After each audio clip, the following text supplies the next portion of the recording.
It's 8:30. Good morning. I'm Ian Crouch with Hunter News. Northbound traffic on the M1 Pacific motorway is being affected by an accident near Morisset.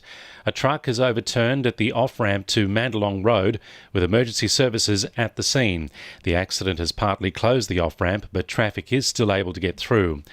Meanwhile, the long weekend is wrapped up with 3 deaths on the Hunters roads. Blake Minns and Matt Lambert were killed in a fiery crash at Morisset on Saturday morning, while a 57-year-old man died in a crash on Cullaroo Road at Redhead on Sunday night. A woman in her 70s suffered serious injuries after she was hit by a car on Turton Road at Waratah yesterday. Researchers at the University of Newcastle have discovered a new targeted way of treating patients diagnosed with T-cell acute leukemia. By uncovering the gene mutation associated with this cancer, treatment will be able to target the specific cancer cells as opposed to blanket chemotherapy.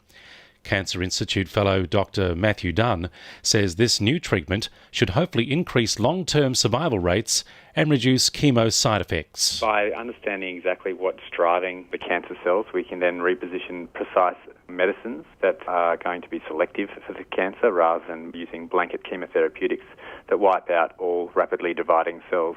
So we hope that this strategy will reduce long-term side effects. There's been another theft from the Blackbutt Reserve. An FPOS machine was stolen from the kiosk just a day after almost the entire collection of reptiles was taken over the long weekend. Police arrested a man on the inner-city bypass at Hillsborough early yesterday. They say the arrest is not linked to the theft of the reptiles. Lake Macquarie Mayor Kay Fraser is encouraging everyone to get involved in the CityServe campaign happening this month. The event seeks volunteers from the community who want to clean and spruce up facilities across the city. Kay Fraser says CityServe makes a valuable contribution to the community. It's a great initiative. We have many wonderful volunteers in our city who will put aside a day and go out and help these centres. And you've got to keep in mind that these centres don't have a lot of money to, spruce up their buildings. So this is a great opportunity for them to be involved. Business owners or those wanting to start a business in Port Stephens can get some free advice today. The Business Connect bus will be at Salamander Bay Square between 9am and 3pm.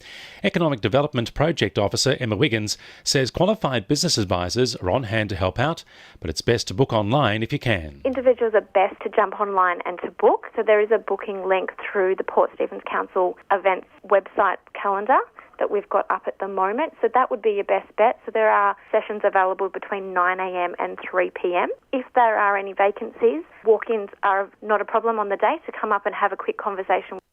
Sport for our sponsor PRD Nationwide East Maitland.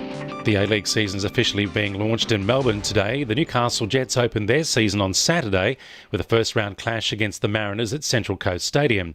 Striker Roy O'Donovan says he'll be using his inside knowledge to get the upper hand on his former club. I know what style of football they play, I know what kind of players that they do have, and I know where they're vulnerable, so I'm sure that'll help me on a personal level.